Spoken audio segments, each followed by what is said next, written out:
وبركاته. بسم الله الرحمن الرحيم. الحمد لله وكفى وسلام على عباده الذين اصطفى. أما بعد فأعوذ بالله من الشيطان الرجيم. بسم الله الرحمن الرحيم. إنما المؤمنون الذين إذا ذكر الله وجلت قلوبهم وإذا تليت عليهم آياته زادتهم إيمانا وعلى ربهم يتوكلون. آمنت بالله صدق الله مولانا العظيم. মালিবাগ আল হেরা মাদ্রাসার হাফেজ ছাত্রদের পাগড়ি প্রদান উপলক্ষে আয়োজিত আজকের মহতি ইসলাহি বয়ান ও দোয়ার মাহফিলে উপস্থিত হযরত উলামায়ে কেরাম, মুরব্বিয়ানে কেরাম, দীনী ভাইরা ও আজিজ তালাবা, আল্লাহ রাব্বুল আলামিনের দরবারে অসংখ্য শুকরিয়া যে আল্লাহ রাব্বুল আলামিন মেহেরবানি করে দয়া করে আমাদেরকে আজকের এই মুবারক মজলিসে আসার বসার তৌফিক দান করেছেন। সকলে শুকরিয়া আদায় করে বলি আলহামদুলিল্লাহ। আমার ভাই ও দোস্ত, আমরা এখানে যারা আছি সবাই মুমিন, মুসলমান, ইমানদার। ইমানদারের ভেতরে কি কি সিফাত থাকতে হবে, গুণাগুণ থাকতে হবে, এই বিষয়ে আমি এখন যে আয়াত করেছি, এই আয়াতে আল্লাহ পাক তিনটা গুণের কথা বলেছে। পরেও আছে, একসাথে সব বলা যাবে না। তিনটা গুণের মধ্যে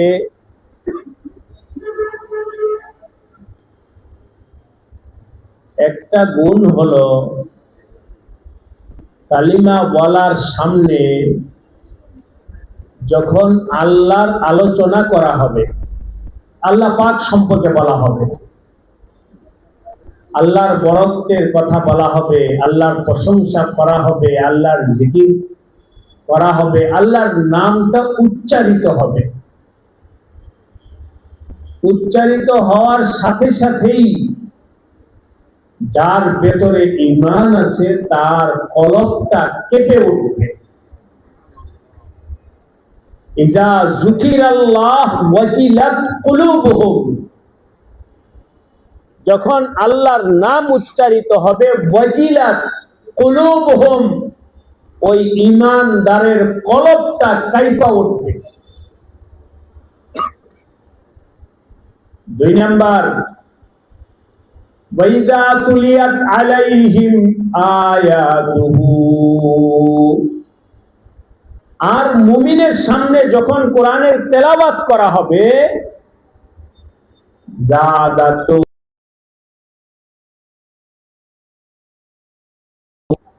এই তেলাওয়াত শুনে তার ঈমান বাড়বে।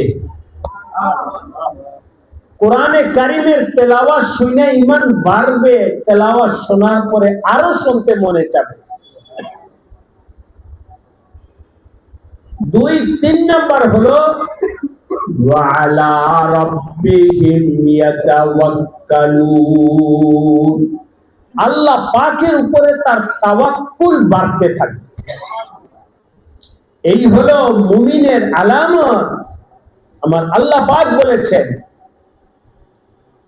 আমার ভাই ও দোস্ত, আলোচনা একটা করলাম, আপনারা শুনলেন, এখানেই শেষ নয়। যোগ্য করার দরকার, যোগ্য করার দরকার যে আমার আল্লাহর নাম শুনতে আমার কেমন লাগে। আল্লাহ আমাদের সবাইকে মাফ করে দেন। আজকে বর্তমানে মানুষ অনেক রোগে মুবতালা, অনেক রোগে মুবতালা। কোরআনের আলোচনা যখন করা হয়, কোরআন হাদিসের যখন আলোচনা করা হয়, এমত অবস্থায় সে শুনে দেখে এটা আমার বিপক্ষে যায় কিনা। যদি দেখে এই আলোচনাটা আমার বিপক্ষে যাইতেছে, তখন আর ভালো লাগে না, তখন আর ভালো লাগে না। একটা উদাহরণ যে আমি বলবো, একজন লোক সে সুদের সাথে সম্পর্কিত, সুদ খায়, সুদ দেয়, ব্যাংকের লোন আছে। এই লোক যখন মসজিদে ইমাম সাহেবের মুখ থেকে শোনে যে সুদের ব্যাপারে বলতেছে, সুদখোর এই, সুদখোর এই, কোরআনের আল্লাহ পাক সুদখোরের ব্যাপারে আল্লাহ তাআলা ঘোষণা দিয়েছেন, ফাজানু বিহারবিম মিনাল্লাহ। এই যারা সুদের সাথে সম্পর্কিত, তারা আল্লাহ পাক বলেন আমার সাথে যুদ্ধের জন্য প্রস্তুত হও। তার সাথে আল্লাহ যুদ্ধের ঘোষণা দিয়েছেন।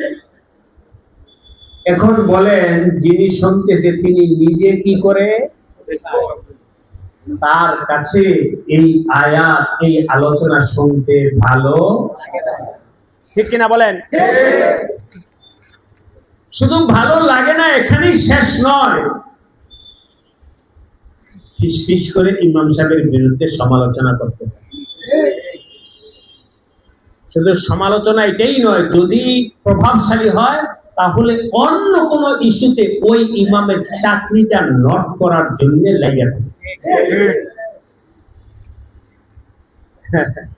চাকরি নট হলে কি হয়েছে?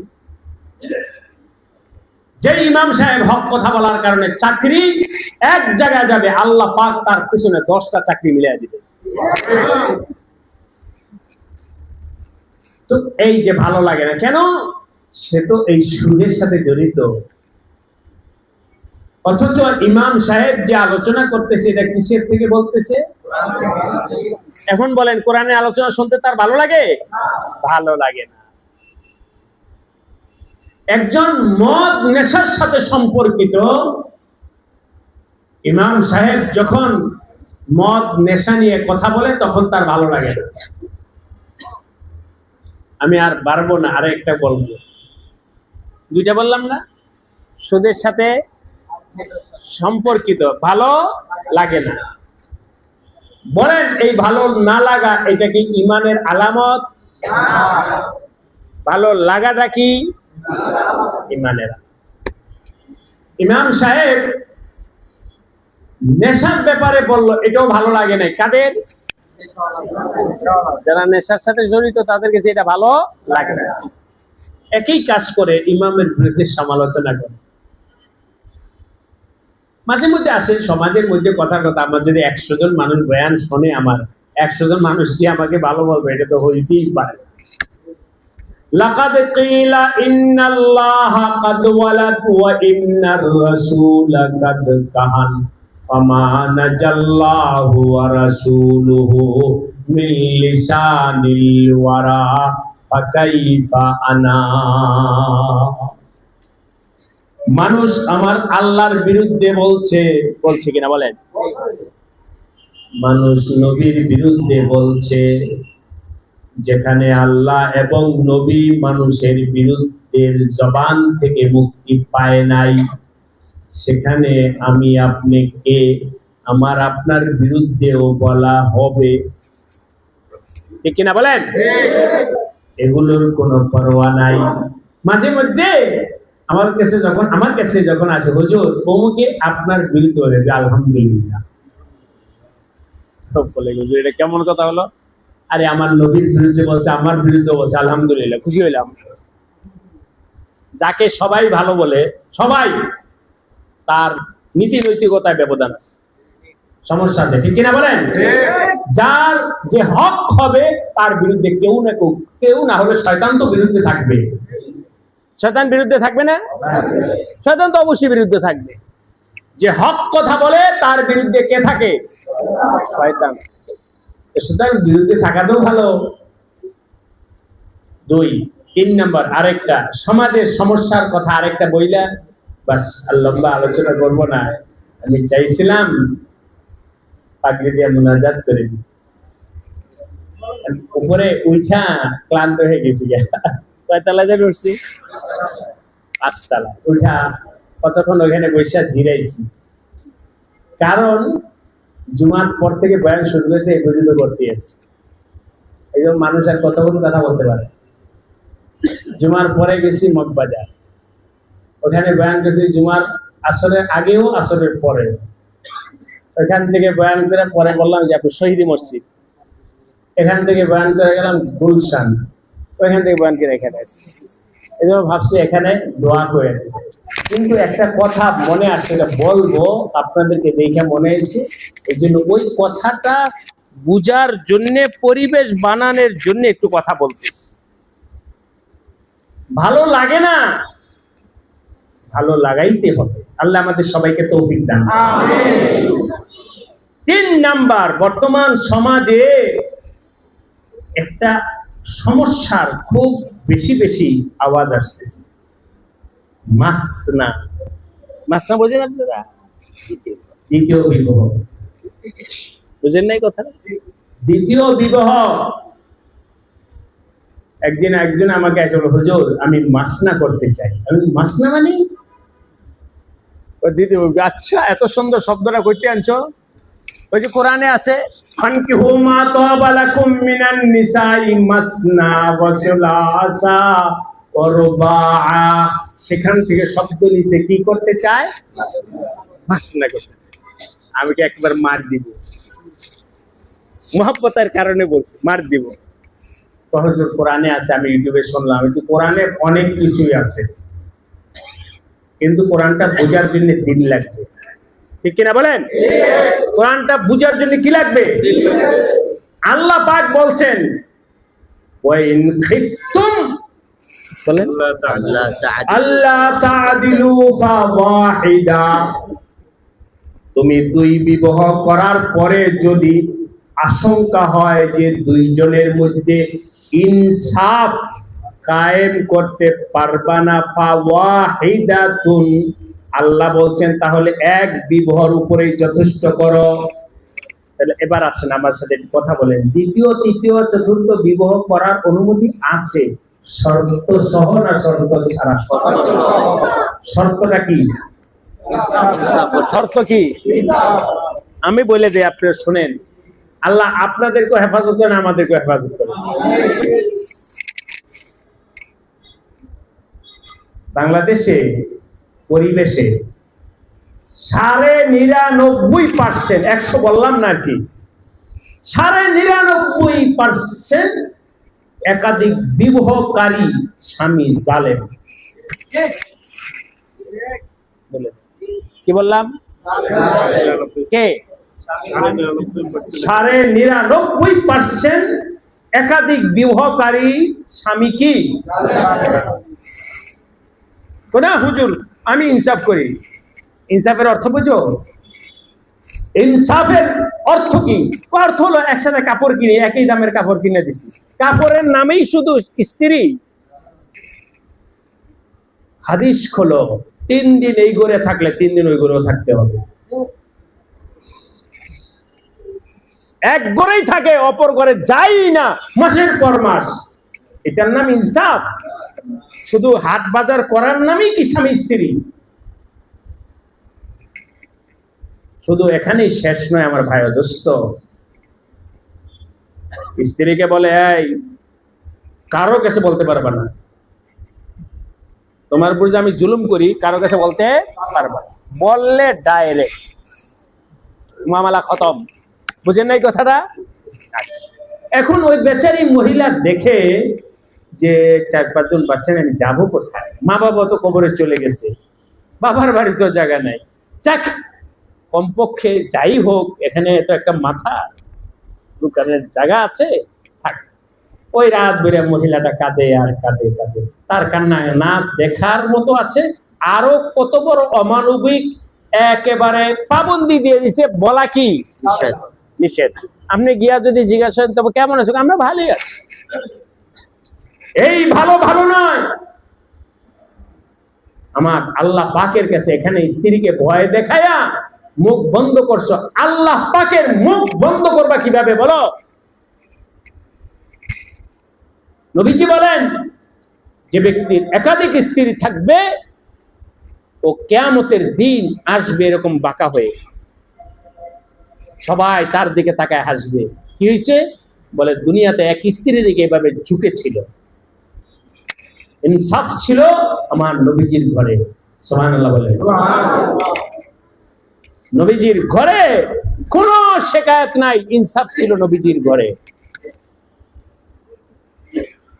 আপনাদের কি কষ্ট হচ্ছে? ইনসাফ ছিল হযরত থানভী আলাইহি রাহমাতুল্লাহ আলাইহি। এমনি একটা কিচ্ছাও আছে থানভী রাহমাতুল্লাহ আলাইহি, উনি বিবাহ করছেন। হযরত থানভী রাহমাতুল্লাহ নাম শুনছেন না আপনারা? বাচ্চা হয় না, এই জন্য ওনার স্ত্রী বললেন তুমি আরেকটা বিবাহ করো। ওনার স্ত্রী বলেছে। হযরত থানভী রাহমাতুল্লাহ সব জানেন, হয়তো বললেন যে এই সমস্ত আমার সুযোগ নেই, কারণ উম্মতের মাথা চিন্তায় মাথা নষ্ট, উম্মতকে কিভাবে ইসলাহ করা যায়, আবার আরেক বিভাগের ঝগড়াঝাটি থামাইব কে? তো ওনার স্ত্রী বহুত বইলা হচ্ছে, না কোনো ঝগড়া করবো না, এই না সেই না, বাচ্চা হইলে আমারও তো বাচ্চা হবে, এই সেই আর কি। তো হযরত থানভী রাহমাতুল্লাহ আলাইহি শেষ পর্যন্ত, আচ্ছা তুমি পছন্দ করলো, তুমি তোমার পছন্দ অনুযায়ী কোনো মেয়েকে নিয়ে আসো, আমি যাব না।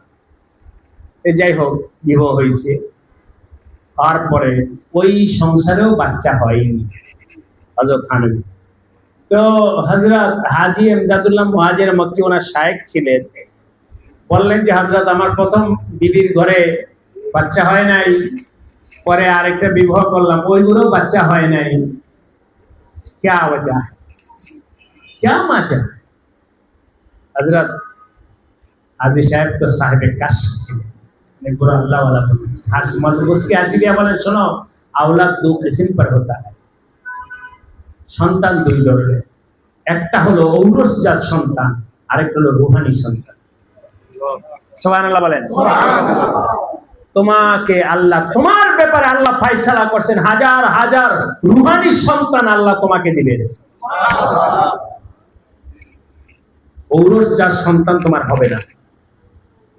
যদি তুমি বলো, এটা মহব্বতের জায়গা থেকে, এনে কেউ কোনো প্রশ্ন করার কোনো সুযোগ নাই, শুধু শুনে থাকে। তুমি যদি বলো যে না আমার সন্তান লাগবে, তাহলে আমি আল্লাহকে বলে দিই, আল্লাহ সন্তান দেন আর রূহানি সন্তান সরাইয়া দেন, কোনটা চাও কও। আল্লাহ হযরত রূহানি সন্তান দরকার নাই, কথার কথা নূহ আলাইহিস সালামের সন্তান ছিল কেনান, এমন সন্তান হইলে ভাই দোস্ত বলেন আমার আপনার কোনো লাভ আছে? ওই সন্তানের দরকার কি, যে সন্তানের জন্য কাল হাসরের দিন আল্লাহ পাকের আদালতে বিচারের কাঠগড়ায় দাঁড়াইতে হবে, ওই সন্তানের কোনো দরকার নাই।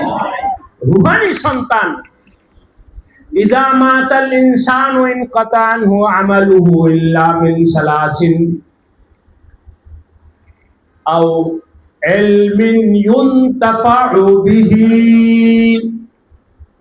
কোন ব্যক্তি যদি আলেম হয়, উনি যেই বাচ্চাদেরকে পড়াবেন, এটা হলো রূহানি সন্তান।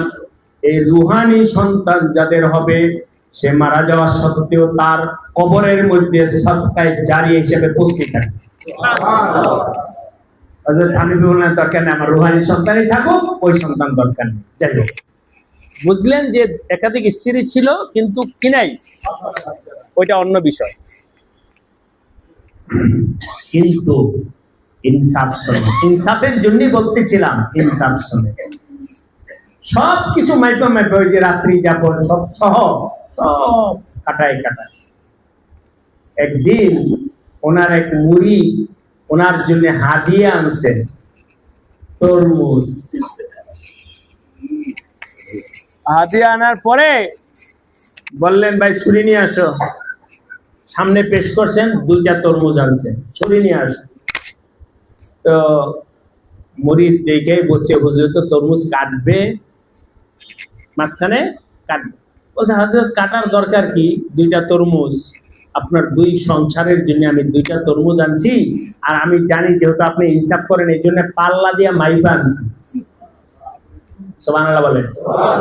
দোনোটা কি সমান, আমি মাইপা আনছি। আপনি বিশ্বাস না হলে মাইপা দেখেন, একেবারে মাইপা আনছি। অতএব এই এক ঘরে এইটা পাঠান, আরেক ঘরে এইটা পাঠান। হযরত থানভী বলছেন, নেই, তরমুজের মূল উদ্দেশ্য মাপা নয় মিয়া, ওজন হলে কি হবে। হতে পারে ইয়ে ফেকা হয় আর ইয়ে মিঠা হয়, একটা ওজনের সমান হয়েছে, কিন্তু একটা মিষ্টি কম, আর একটা মিষ্টি আছে, আর একটা মধ্যে কি নাই, মিষ্টি। এখন যেই স্ত্রীর ঘরে মিষ্টিটা যাবে সে তো ভালো পাইলো, আর যার ঘরে হ্যাঁ কি খাবে, খাবে না। এই জন্য কাজ করো, কাটো মাঝখানে, ওর অর্ধেক এর সাথে, এর অর্ধেক এর সাথে মিলায় একবার 2 ঘরে 2টা পাঠাও। এবার ইনসাফ পাইছেন, এটার নাম ইনসাফ। এখন ইমাম সাহেব যখন এ ব্যাপারে বয়ান করে যে নাকি লাইন গেট করে রাখছে আরেকটা বিবাহ, এর কাছে ভালো লাগবে? ভালো লাগবে। আল্লাহ আমাদের সবাইকে তৌফিক দান করে।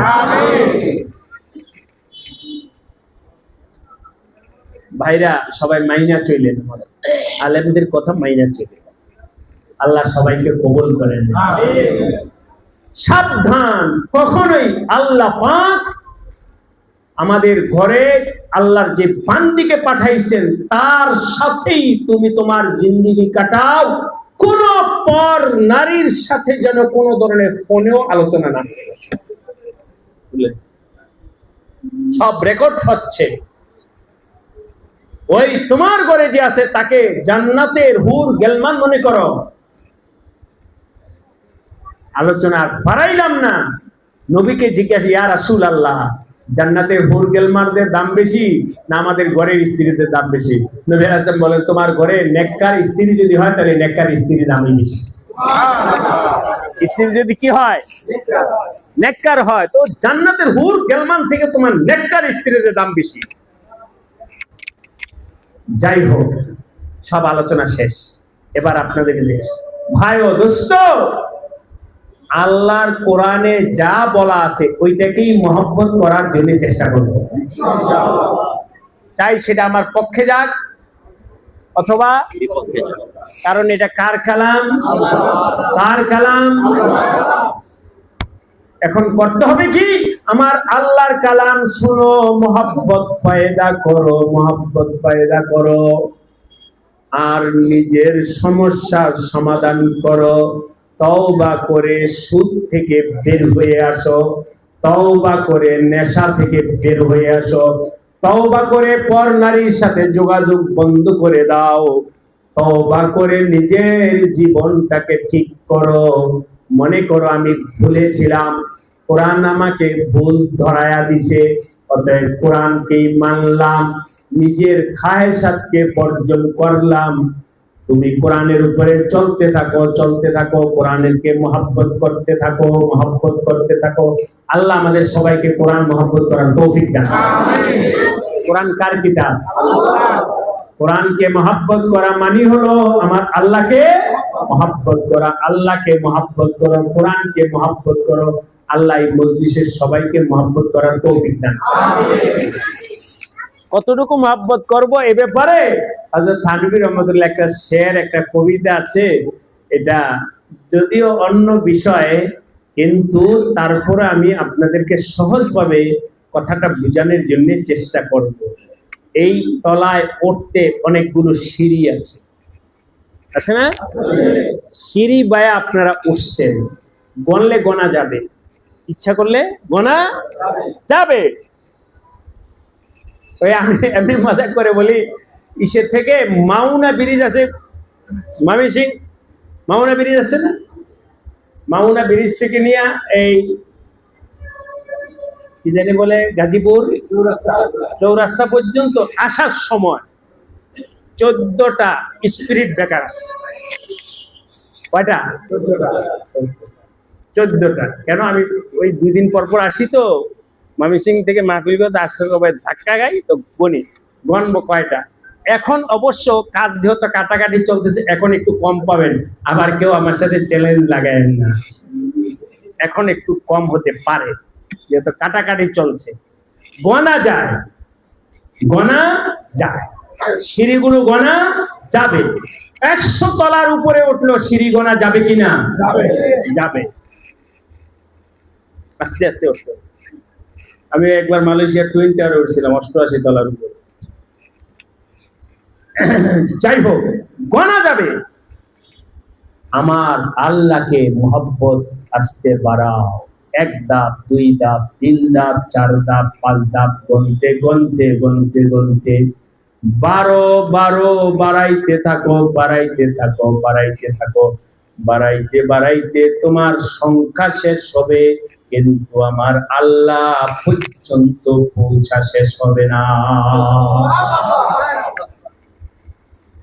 দুরেকাত নামাজ পড়ি, নামাজ পড়ি, আর কি দরকার? আমাদের হুজুর বলছেন, হযরত মাওলানা হাবিবুর রহমান সাহেব হুজুর বলেছেন, যারা সম্পর্ক করতে চাই তারা কোনো না কোনো আল্লাহ বলার পরামর্শ নিয়ে আগে বাড়ি। হুজুর আমি তো আগে বাড়া আছি, বাবা আগে বাড়া আছি, কতটুকু শেষ? বলেন শেষ?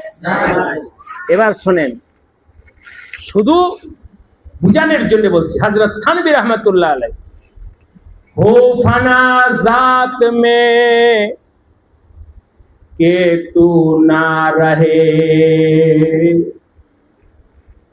আল্লাহর কাছে আল্লাহর সত্তার সামনে তুমি তোমাকে লীন করে দাও।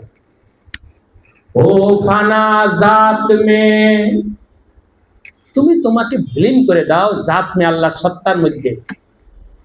কে তু না রাহে, তুমি কিছু না, আমি কি।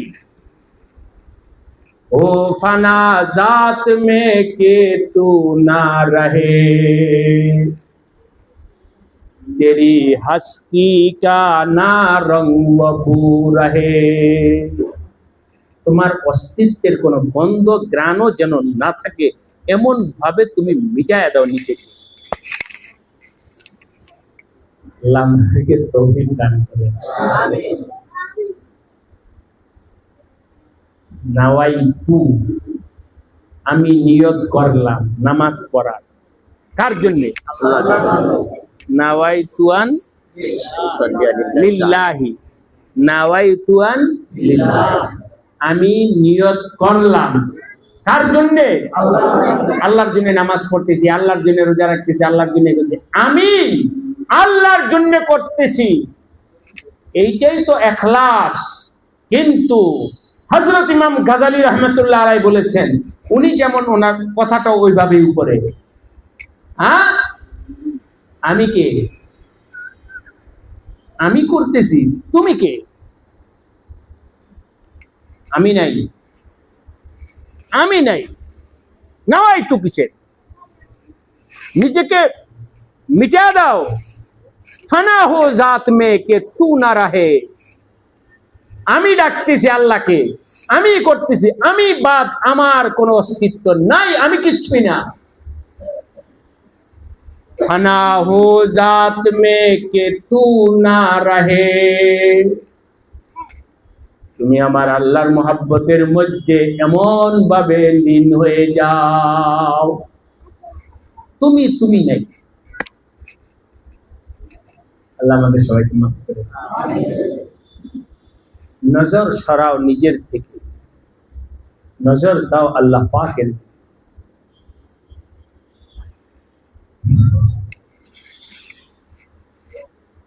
अगर जान दी हुई उन्हीं क्या है, हक ये है हक अदा न हुआ।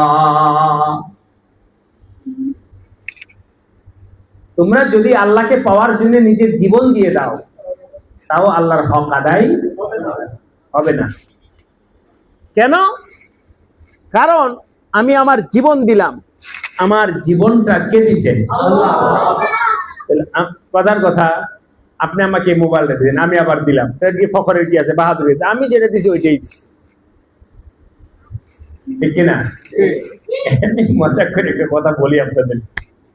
আপনি আমার বাসায় গেছেন, বিস্কুটে, ওই বিস্কুটে খাওয়া দিলাম, বলবেন কি আমি যেটা নিয়ে গেছি এই তো খাইলো, হুজুরে কি খাওয়াইলো, তাই না?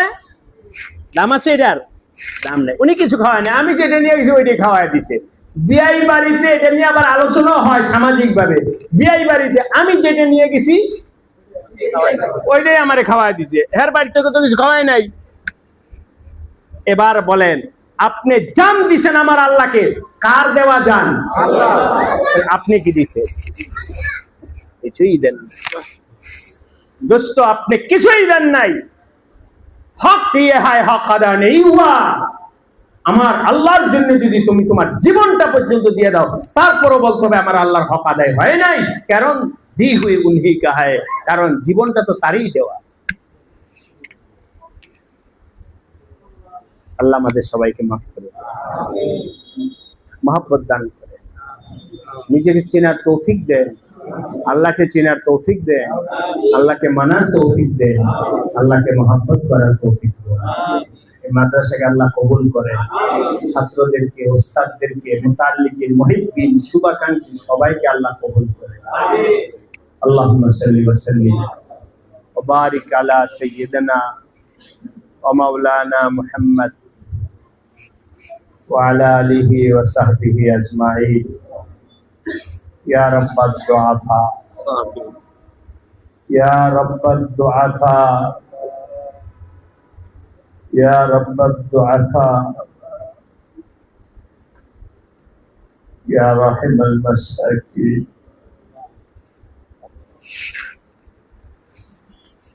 ইয়া যাল কুওয়াতিল মাতিন, ইয়া আরহামার রাহিমিন। আল্লাহ আপনি মাফ করে, আল্লাহ মাফ করুন, আপনার কাছে মাফ চাই। আল্লাহুম্মা ইন্নী যালামতু নাফসি যুলমান কাসীরা ফাগফিরলি ফাইন্নাহু লা ইয়াগফিরুয যুনুবা ইল্লা আনতা। ইয়া আল্লাহ, এই মজলিসের সবাইকে মাফ করে দেন, মুরব্বিদেরকে মাফ করে দেন, যুবকদেরকে মাফ করে দেন, সগীরা কবিরা গুনাহকে মাফ করে দেন। ইয়া আল্লাহ, কলবের পর্দাকে সরায়া দেন, আপনাকে মহব্বত করার লজ্জত দান করে, আপনাকে ডাকার মজা দান করে, কোরআন শোনার মজা দান করে, কোরআন পড়ার মজা দান করে, সিজদা করার মজা দান করে। আল্লাহ, আপনার মহব্বতের জরিয়ায় ডুব দেওয়ার তৌফিক দেন। আল্লাহ, আমরা নাপাক, গুনাহ করে নাপাক হয়েছি, দয়া করে আপনি আমাদেরকে পাক বানায়া দেন, সগীরা গুনাহ মাফ কইরা দেন, কবিরা গুনাহ মাফ কইরা দেন, জাহিরি বাতিনি সকল গুনাহ মাফ কইরা দেন। আমাদের উপরে রহমের ফয়সালা করে, করমের ফয়সালা করে। আল্লাহ, আমরা গুনাহগার, দুর্বল, আমাদেরকে বাছাই কইরেন না, যাচাই কইরেন না, সবাইকে মাফ করে। আল্লাহ, আপনি বাছাই করলে আমরা টিকব না, যাচাই করলে টিকব না। ঈমান দুর্বল, আমল দুর্বল, তওবা দুর্বল। ইয়া আল্লাহ, মেহেরবানি করে, দয়া করে এই মজলিসের সবাইকে এক্ষুনি মাফ কইরা দেন। আল্লাহ, গুনার সাথে সম্পর্ক হয়ে গেছে, গুনার সাথে প্রীতি হয়ে গেছে,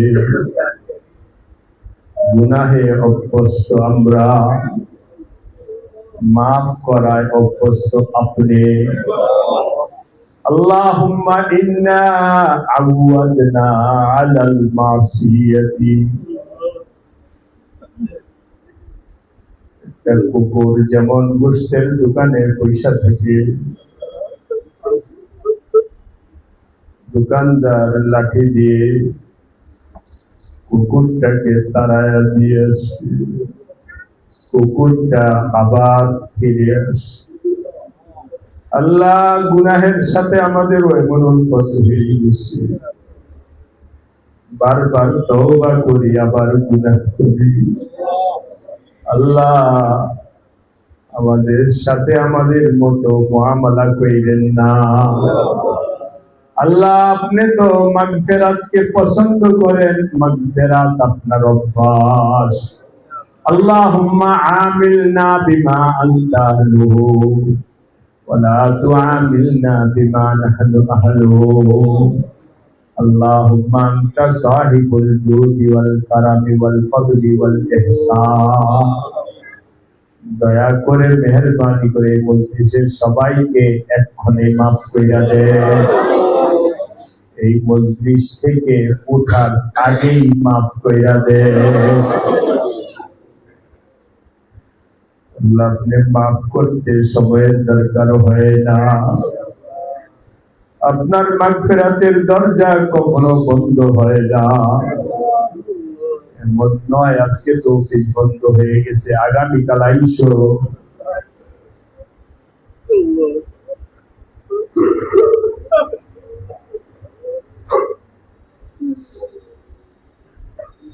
আমার ভাইরা, আমার আল্লাহ ক্ষমার দরজা সব সময় খোলা রাখছে। দিনে চাও, রাতে চাও, গভীর রাতে যদি চাও, তখন তো আরো বেশি রহমতের দরিয়ায় জোশ মারবে। শেষ রাইতে আমার আল্লাহর রহমতের দরিয়ায় জোশ মারে। শেষ রাইতে ওইটা 2-4 রাকাত নামাজ পড়ে আল্লাহকে ধরো।